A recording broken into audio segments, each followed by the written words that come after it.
Жалал Абад областынын Каракөй шаарындагы Токтогул атындагы номер 1-мектеп гимназиясынын 8-А классынын окуучусу Насиров Тимурлан кыргыз адабият сабагынан Чыңгыз Айтматовдун Балалыгым деген чыгармасын окуп чыгып, ал чыгармадагы окуяларга карата тарткан сүрөттөрүмө көңүл буруңуздар.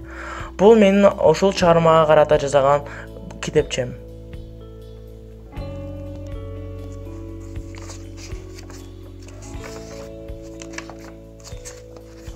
Бул жерде болсо мен Чыңгыз Айтматовдун түнү менен уктабай ошол документтерди жыйнаштырып жаткан жерин тарттым.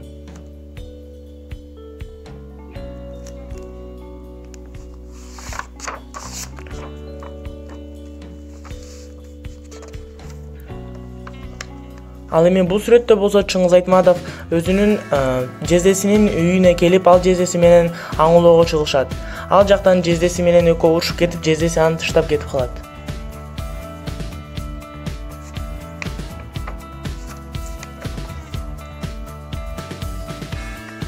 Ал эми бул сүрөттө болсо Чыңгыз Айтматовдун оюн урдап кеткенде, ал ошол урууларды өзүм жазалайын деп жолго чыгып кетип жаткан жерин чагылдыргам.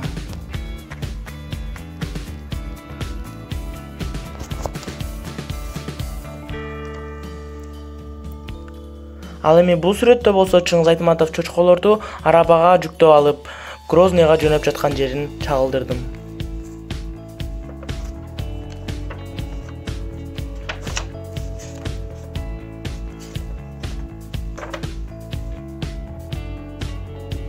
Ал эми бул сүрөттө болсо Чыңгыз Айтматов өзүнүн кара кыз апасынын үйүнө келип, ал жакта уктап калат. Түндө уктап жатканда алардын арасынан ит келип жатып калат. Анткени эшикте аба ырайы аябай суук болуп, жамгыр жаап жаткан болот.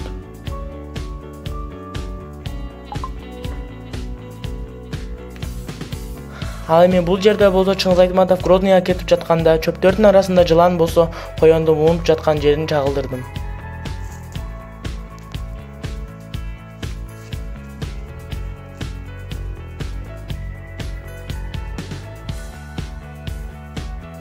Ал эми бул сүрөттө болсо Чыңгыз Айтматов өзүнүн сукра уюн көргөнү келгенде уюу жок болот.